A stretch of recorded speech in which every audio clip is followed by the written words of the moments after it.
블랙리스트니 뭐 좌파를 어떻게 해라. 전 그런 얘기 한 일이 저희 없습니다. 부처에 지금 그 리스트를 봤다는 사람이 아무도 없습니다. 법원은 김기춘 전 실장에게 징역 3년, 조윤선 전 문체부 장관은 징역 1년 내 집행유예 2년을 받았습니다. 예, 어제 정치권은 블랙리스트와 담뱃값 두 가지로 뜨거웠습니다. 우선 문화예술인에 대한 지원 배제 명단이었던 이른바 블랙리스트. 이 재판이 열렸는데 1심 선고가 내려졌는데 김기춘 전 청와대 비서실장은 징역 3년 받았고요. 조윤선 전 문체부 장관은 징역 1년에 집행유예 2년. 그러니까 2년을 별 문제 일으키지 않고 지내면 징역을 면해주는 거죠. 따라서 어제 바로 석방이 됐습니다. 사실은 국정농단 사건에서 이 블랙리스트가 차지하는 비중이 작지 않았기 때문에 어제 이 1심 재판 결과 놓고 논란이 뜨거운데요.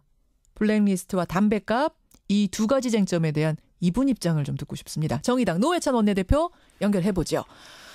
노회찬 의원님 안녕하세요. 네, 안녕하십니까. 먼저 블랙리스트 1심 판결에 대한 총평, 총평 어떻게 보셨어요? 네, 아주 우리 국민들을 놀라게 하는 판결이 나왔다고 저는 생각되고요. 많은 분들이 지금 실망했을 것 같은데 결국 이 판결대로 하자면은 조윤선 전 장관은 투명인간이었다. 투명인간이었다? 예, 상황을 보고는 있었지만 아무런 역할을 하지 않았고 할 수 없는 상태였다는 거거든요. 그러니까 지금 보면은 위증죄만 이제 인정을 하고 직권남용, 즉 블랙리스트를 갖다가 이렇게 블랙리스트에 대해서 지원 배제가 관철되는 데 대해서 아무런 역할도 하지 않았다라는 거거든요. 그때는 아무런 역할을 하지 않았고 오로지 청문회 나왔을 때 국정농단 청문회 나왔을 때 블랙리스트를 알면서도 존재를 알면서도 모른 척한 대답한 거 그것만 유죄가 나왔어요.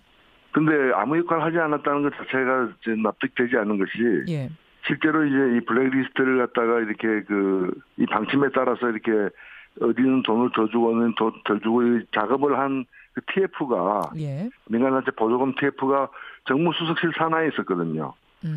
비록 그것이 조윤선 장관이 정무수석 되기 전부터 정무수석실에 배치가 돼 있었다 하더라도 자기가 정무수석인 상태에서 그것이 진행되고 집행되는 걸 다 알고 있었거든요.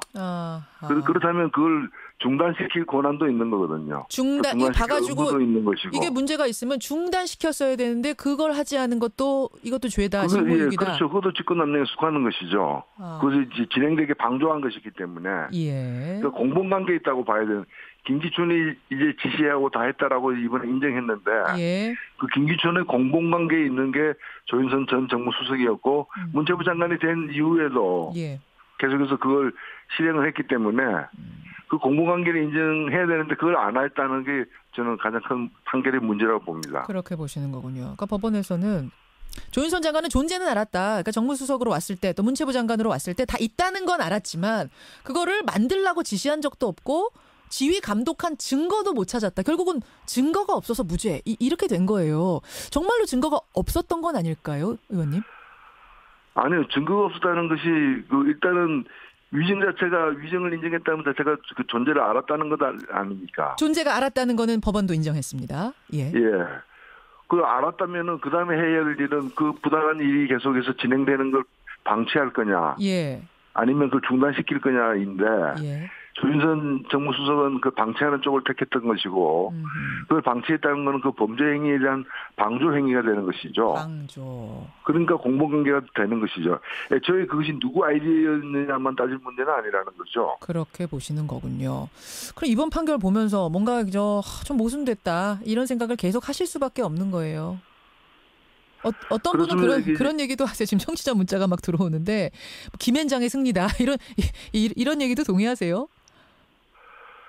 그렇게도 볼 수 있고요. 이것이 팔이 안으로 굽는 그런 판결 아니냐. 그건 무슨 말씀이십니까? 법조인 출신들끼리 이제 봐주고 하는 그런 관계 아니냐라는 그런 의혹을 살 수도 있는 거죠. 그래요. 그러니까 이것이 공정한 재판이었다고 지금 많은 국민들이 느껴지지 않는 거고 무죄의 근거가 납득이 되지 않는다는 뜻이죠. 알겠습니다. 어쨌든 이 블랙리스트 판결 1심 판결 특검에는 적지 않은 충격을 줄 수밖에 없습니다. 왜냐하면 특검에서는 김기춘 6년, 7년이군요. 징역 7년. 조윤선 징역 6년 구형했었는데 지금 조윤선 장관은 아예 집유가 나왔고 김기춘 실장도 3년밖에 안 나왔어요. 이거 앞으로 줄줄이 다른 재판에도 타격을 주는 거, 영향을 주는 거 아닙니까? 그렇습니다. 이것은 심지어는 박근혜 전 대통령 재판에까지 인식의 그 판결을 계속 법원이 유지한다면, 예. 재판부가 유지한다면은 그런 영향을 줄 가능성이 있죠. 그렇죠. 박근혜 전 대통령 어제 선고 결과 듣고 이거 한숨 돌렸을 가능성도 있어요. 그렇습니다. 네. 그래서 이것이 이제 너무 그 역할이라거나 책임에 대해서 예. 축소해서 이렇게 이 재단을 했다. 이렇게 보여집니다. 굉장히 보수적인 판결을 내린 것이 아니냐. 이게 지금 기조 아니냐, 이 재판에 혹시. 그걸 보여주는 건 아니냐. 이 부분에서 국민들이 지금 분노하고 우려하고 있는 것 같습니다. 정의당 노회찬 대표, 원내대표 만나고 있습니다. 노 원내대표님. 네. 나오신 김에 또 하나의 큰 이슈 하나 짚어봤으면 좋겠습니다. 이 담배값 인하 문제요. 예. 자유한국당이 발의를 했습니다. 4,500원이던 걸 2,000원으로 인하하는 안. 어떤 입장이세요? 예, 그걸 그 담배값을 인상해서 금전 효과를 내겠다고 하는 것이 자유한국당이 그 한나라당 새누리당 시절에 했던 거 아닙니까? 그렇죠. 예. 근데 이제 와가지고 자기들이 서민 감세를 얘기하는 것도 가당치 않거니와 그 담배값 인하를 만약 담배값 인하를 내려면 일단 당부터 국민들에게 사과하고 당 해산하고 그 뒤에 해야 될 일이라고 저는 생각합니다. 당을 해산해야 될 일이라고까지 보세요? 자기가 그 담배값 인하해야 된다는 얘기는 인상한 것이 잘못됐다는 것이 아닙니까? 예. 그럼 그 인상을 통해 가지고 수많은 사람들에게 불필요한 어떤 고통을 안기고 부담을 안긴 것에 대해서 사과하고 그 책임을 진다는 의미에서 당을 해산하고 예. 그다음에 바뀐 정책을 추진해야 된다는 거죠. 아니 자유한국당 어제 저희가 인터뷰했습니다만 이렇게 얘기를 합니다. 그때는 국민 건강 위해서 했던 거 맞다. 근데 해보니까 큰 소용은 없더라. 그러니까 담배 소비가 별로 크게 줄지는 않더라. 그래서 죄송하다. 지금이라도 사과를 할 테니 인하를 해주는 게 맞다. 다른 당들도 지금 나오신 정의당도 민주당도 그때 다 인상하지 말라고 반대하지 않았었느냐. 그 뜻대로 우리 해주겠다는 거다. 뭐가 문제냐. 이렇게 말씀하세요. 일단은 금년 효과가 없었다면은 물론 이건 예견된 일이긴 합니다만은 그 담배값 인상을 통해 가지고 더 걷어들이는 어떤 세금 중에서 금년을 위해서 얼마를 더 써야 되는가 이런 문제를 더 따져봐야 되는 것이고요. 예. 그리고 사실 당시에도 금년 효과를 보려면 더 올려야지 2,000원 올려서는 안 된다라는 그런 비판들이 많았습니다. 진짜 국민 건강 위한 거면 더 올려야 된다? 그렇죠. 그 정도까지 2,000원 가지고는 금년 효과가 없다라는 비판이 많았거든요. 예. 당시 돈을 올리는 것 자체를 무조건 반대한 것이 아니라 금년 효과가 목적이라면 더 올려야 된다. 그런데 왜 더 올리지 않고 2,000원만 올렸느냐. 그건 뭔가 하면은 실제로 금년하는 사람이 늘어나게 되면은 세금 수입이 줄어들 거 아닙니까? 그렇죠. 그래서 세금 수입 줄어드는 건 또 피하고 싶었던 거예요. 그렇기 때문에 어찌 보면 금년을 안 할 정도까지 올린 겁니다. 그게 2,000원입니다. 금연을 안 하고 세수는 늘어날 정도. 그 담배는 당장에는 이제 값이 오르니까 홧김에라도 금년을 시도하지만 결국에는 그 높은 더 비싸진 담배 값을 감수하면서 담배를 계속 피는 그 수준이 2,000원 수준이에요. 예견된 거였다고 보시는 거예요. 이미 그 이후에 예. 이미 담배값 인상한 이후에 그 담배 판매량 추이 있죠. 예. 이거 보시면 이게 정확하게 나오거든요. 그렇더라고요. 그러니까 금년 안 할 어떤 최고치까지 올린 거예요. 금연 그러니까 저는 이 2,000원 정책이 굉장히 비겁하고 잘못된 정책이라는 거죠. 말로는 금년을 내세웠지만은 금년 안 하고 세금을 더 걷는 수준까지 꽉 채워가지고 2,000원 올린 거예요. 그렇기 때문에 이 정책에 대해서 반성한다면은 그러면 제대로 된 금년을 갖다 효과를 내기 위해서 더 걷어들였던 세금을 금년을 위해서 어떻게 더 쓸 것인지를 이런 검토를 해야 되고 그것만으로 안 된다면은 나중에 진짜 금년 효과를 더 보는 방법을 여러모로 강구를 해야지 이제 와가지고 사실은 갑자기 언제부터 그 당이 서민을 생각했습니까? 지금 부자 정세 얘기가 나오니까 부자 정세 물타기 하려고 지금 서민 감세 얘기를 하는 거거든요. 부자 정세 물타기 하려고 일부러 발목 잡게 하는 거다.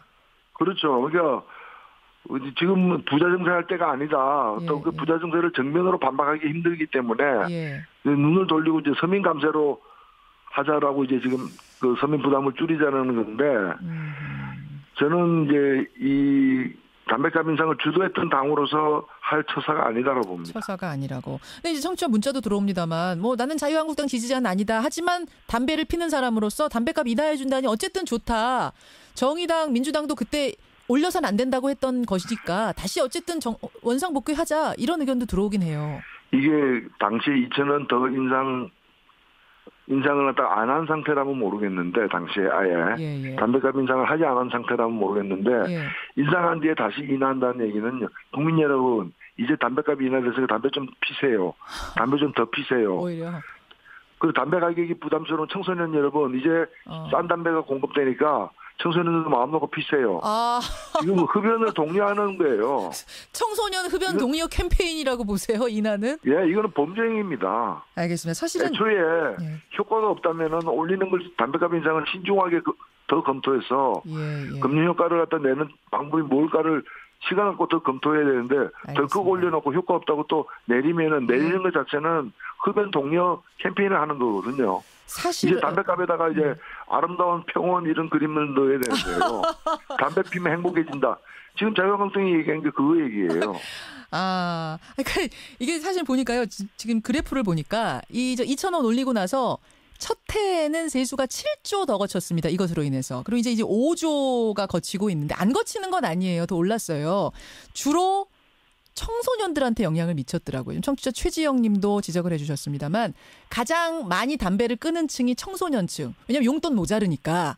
근데 이걸 내리게 되면 다시 청소년부터 피게 되는 꼴인데 지금 그때 안 올렸으면 모를까. 이제 와서 어떻게 내리느냐. 이 말씀이세요. 그리고 전 세계에 이렇게 담배값 내리는 담배세를 갖다 내려가지고 담배를 더 피게 하는 그런 정책을 피는 나라가 어디 있습니까? 알겠습니다. 지구를 떠나야 되는 겁니다. 지구를 여러분의 의견도 좀 받아보고요. 노회찬 원내대표님 여기까지 오늘 말씀 듣겠습니다. 고맙습니다. 네, 감사합니다. 정의당 노회찬 원내대표였습니다.